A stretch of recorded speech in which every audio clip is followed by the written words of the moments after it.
મિત્રો, તો આજે અમે જઈ રહ્યા છીએ અહીંયા બોટાદની પાસે આવેલું હનુમાન દાદાના મંદિર. સ્વાગતમ સ્વાગતમ. અમે આવી રહ્યા છીએ કૃષ્ણભંજન દેવ સાળંગપુર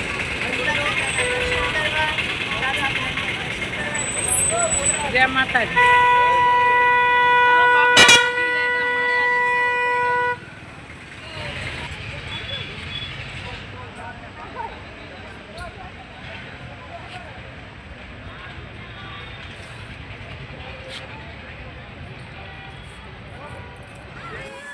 તમે પાછળ જોઈ શકો છો, આ છે શ્રી કૃષ્ણભંજન દેવ વ્હાઇટ હાઉસ.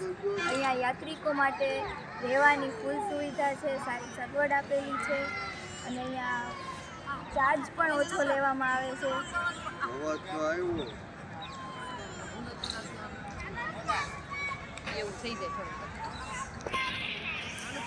ચાલો હવે આપણે મંદિરમાં દર્શન કરવા જઈએ કૃષ્ણભંજન દેવના.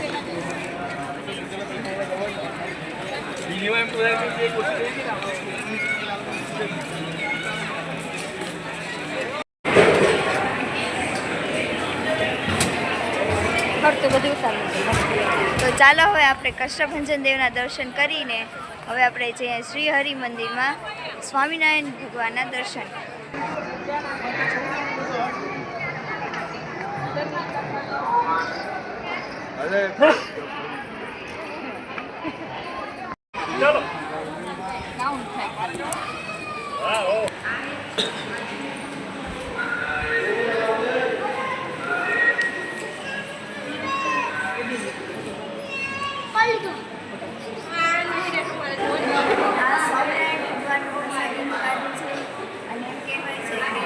ગાડા નીચે બેસીને જે પણ ભક્તો સ્વામિનારાયણ ભગવાનનું સ્મરણ કરશે તેનાથી મહાસિદ્ધ પ્રાપ્ત થશે.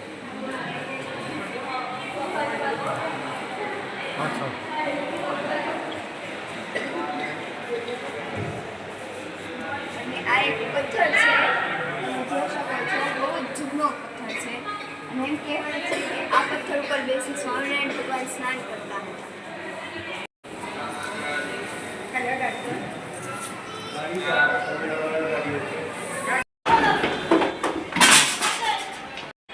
આ છે કૃષ્ણભંજન દેવ ભોજનાલય. અહીંયા ભક્તો માટે પ્રસાદની સુવિધા છે અને ભોજનનો સમય છે પ્રસાદ લેવાનો બપોરે 11 કલાકે અને સાંજે દાદાની આરતી પછી અહીંયા ભોજન લેવામાં આવે છે. ભોજન લેવા આપણે લઈએ.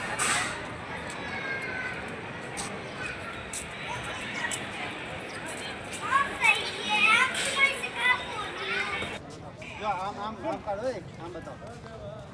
છેલ્લે છે કૃષ્ણ મંદિર.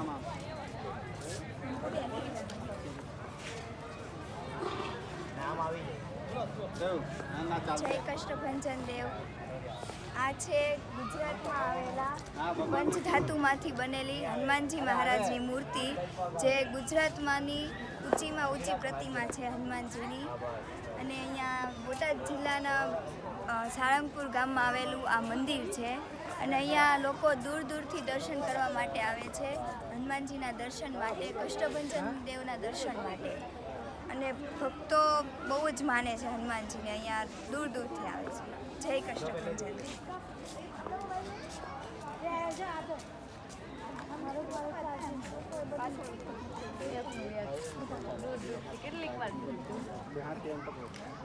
અમે લોકો આવી ગયા છીએ પાણીપુરી ખાવા.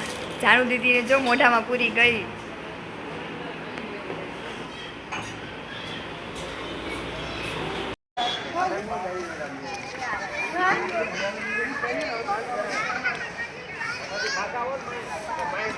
અમે તો દર્શન કર્યા આજે કૃષ્ણભંજન દેવના. તમે લોકો પણ એકવાર જરૂર સાળંગપુર આવજો કૃષ્ણભંજન દેવના દર્શન કરવા અને કિંગ ઓફ સાળંગપુરના દર્શન કરવા. બહુ જ સુંદર મંદિર છે અને મજા આવે છે અહીંયા દર્શન કરીને. તમે લોકો પણ જરૂર એકવાર અહીંયા આવજો. Bye bye. નવા બ્લોગમાં જય શ્રી કૃષ્ણ.